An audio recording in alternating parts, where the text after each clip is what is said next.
1912 का साल, एक ऐसा जहाज जिसे कहा गया अनडूबने वाला, एक ऐसा सपना जिसे इंसानों ने लोहे में ढाला, लेकिन 14 अप्रैल की रात ये सपना चकनाचूर हो गया। 1500 से ज्यादा लोग समुद्र की गहराइयों में समा गए। पर क्या सिर्फ ये एक हादसा था या फिर ये थी इंसानियत की सबसे बड़ी साजिश? नमस्कार दोस्तों, मेरा नाम है संतोष शर्मा और आज की इस वीडियो में हम जानेंगे टाइटैनिक की पूरी सच्चाई, ऐसे रहस्य जो इतिहास की किताबों में दबा दिए गए और सवाल जो आज भी अनसुलझे हैं। तो चलिए करते हैं सफर उस रात की तरफ जब टाइटैनिक डूबा नहीं था बल्कि डुबोया गया था। 1912 में बना आरएमएस टाइटैनिक उस समय का सबसे बड़ा, सबसे लग्जरी और सबसे एडवांस जहाज था। इसका वजन 46,000 टन, लंबाई 882 फीट और इसमें थे स्विमिंग पूल, ग्रैंड सीढ़ियां, गोल्ड प्लेटेड डाइनिंग हॉल और फर्स्ट क्लास सुविधाएं किसी 5 सितारा होटल से कम नहीं थी। लोग कहते थे not even God can sink this ship, इस जहाज को तो भगवान भी नहीं डुबो सकता।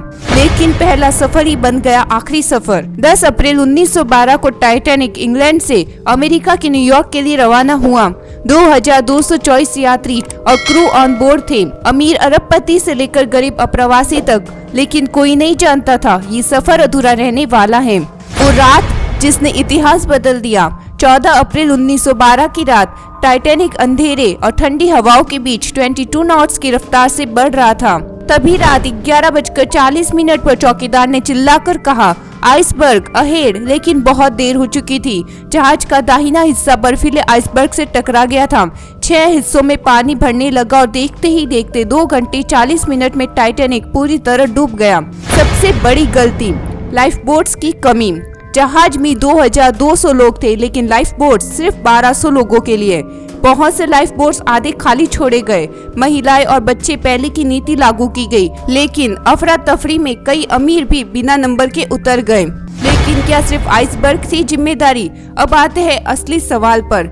चेतावनी पहले से थी। टाइटैनिक को 6 बार वार्निंग मिली थी कि रास्ते में आइसबर्ग है, लेकिन कप्तान एडवर्ड स्मिथ ने स्पीड कम नहीं की। क्यों? अंदर ही अंदर जल रहा था जहाज। सफर शुरू होने से पहले जहाज के कोयले के कमरे में आग लग गई थी।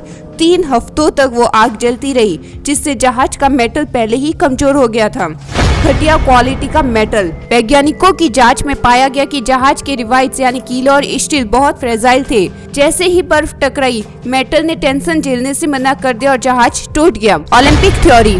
टाइटैनिक और उसका जुड़वा जहाज आरएमएस ओलंपिक लगभग एक जैसे दिखते थे।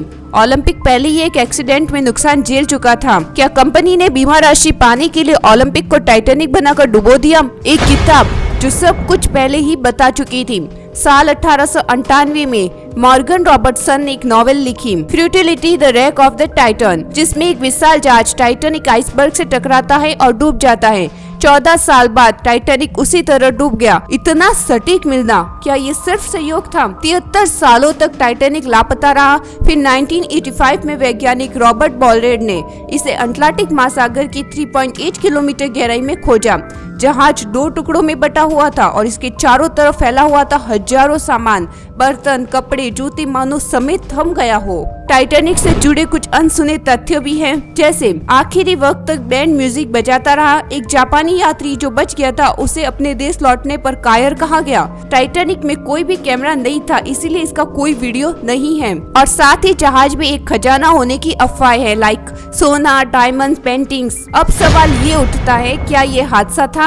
क्या टाइटैनिक में तकनीकी गलती थी या ये दुनिया का सबसे बड़ा बीमा फ्रॉड था? सच ये है, शायद सभी थ्योरीज में कुछ न कुछ सच्चाई है। टाइटैनिक सिर्फ एक जहाज नहीं था, ये इंसानी घमंड, लापरवाही और लालच की कहानी है। और इसका डूबना हमें सिखाता है कि कोई भी चीज अडूबने वाली नहीं होती है। अगर आपको ये वीडियो जानकारीपूर्ण लगी हो तो वीडियो को लाइक कीजिए, कमेंट में बताइए कि आपको लगता है टाइटैनिक का डूबना हादसा था या साजिश। और चैनल को सब्सक्राइब करना ना भूलें, क्योंकि ऐसे ही इतिहास के गुमनाम पत्तों को हम खोलते रहेंगे। मिलते हैं आपसे अगली वीडियो में।